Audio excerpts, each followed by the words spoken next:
The death of Baldur, beloved god of the Norse pantheon, a story of betrayal and the loss of a man so loved that his absence was felt across all existence.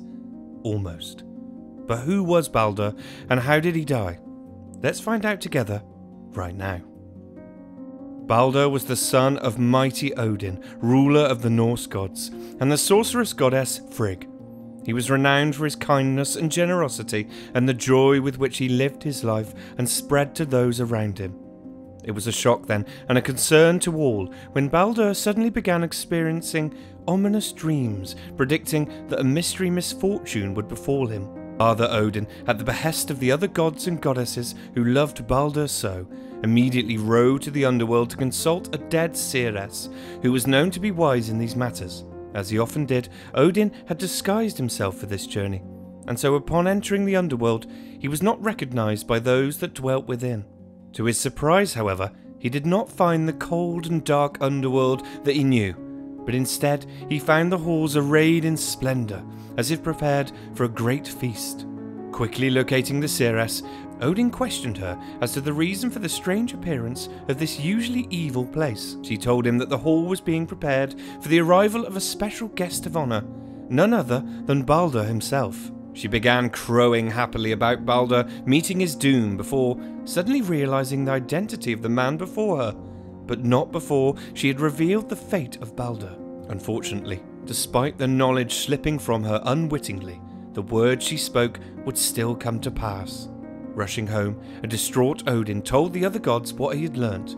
Frigg, the mother of Baldur, was overcome with grief and refused to accept the fate of her son. She travelled endlessly and tirelessly, visiting every entity in the cosmos, living or non-living, and obtained oaths from each of them to not harm Baldur. With the oaths secured, Odin and Frigg began to feel a little more secure, and a blossom of hope grew that they may be able to save their son after all. Indeed, it became almost a sport amongst the Norse pantheon, as they took it in turns to throw sticks, rocks, and anything else they could find at Baldur, laughing joyfully as each item simply bounced off him, leaving him unharmed. Of course, mischief will always find a way, and as so often in Norse mythology, its source was once again the trickster god Loki. In disguise, he visited Frigg and asked her, "Did all the things swear oaths to spare Baldur from harm?" "Oh yes," she replied, "everything except the mistletoe. But mistletoe is so small and innocent a thing that I didn't see a need to ask for an oath. What harm could it do Baldur?" Immediately upon learning this, Loki departed and located some mistletoe, carving it into the shape of a small spear. Returning to the party where the sport of throwing things at Baldur was continuing, Loki approached the blind god Hoder, who sat quietly by and whispered mischievously, "You must feel quite left out, having to sit back here, unable to join in with the game." The blind god simply nodded.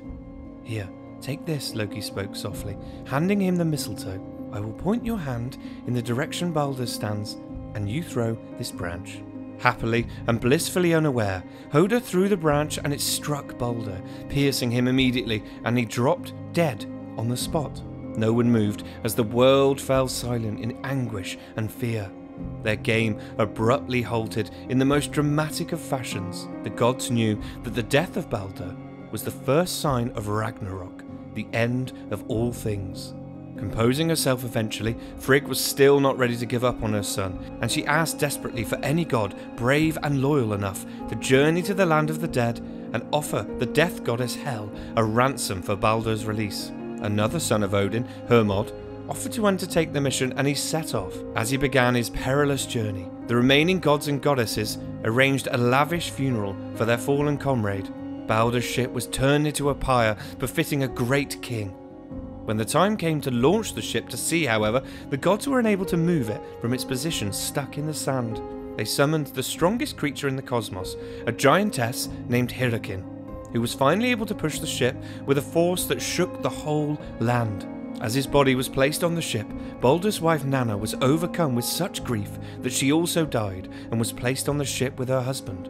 The fire was set, and Thor hallowed the flames by holding his hammer over them. Members of all races from across the 9 worlds had come to see off the great and beloved Baldur.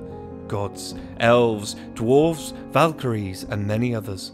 Together they stood and mourned as the burning ship slipped slowly out of view and into the horizon. Meanwhile, the brave Hermod reached the underworld, and upon reaching the River Gjoll, he was stopped by the giantess who guards the bridge, Modgud.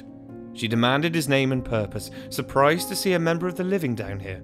He told her the tale of his mission, and she allowed him to pass. Hermod quickly located the goddess Hel, sat upon her throne with Balder, pale and downcast, sitting in the seat of honour next to her.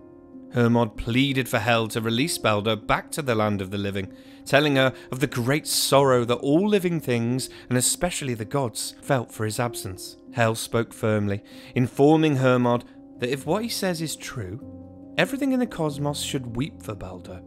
If that happens, she would release him back to the land of the living. But if even one should refuse, he would remain with her. Hermod returned to Asgard and informed the gods of the offer. Messengers were sent to all corners of existence with the request, and indeed, beloved as he was by all, each and every being wept for his loss. All except one. A single giantess named Tok. Tok, who of course was Loki in disguise. And so the deal was complete, and Balder's fate was sealed. He was to remain in the underworld and would never again walk amongst the living. A great tale from Norse mythology. The death of Balder was the first step on the road to Ragnarok and the downfall of the Norse gods.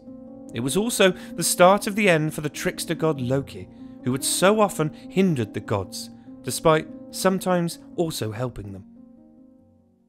Hey guys, thanks for watching. If you enjoyed the video, don't forget to hit that subscribe button for more great stories. Cheers.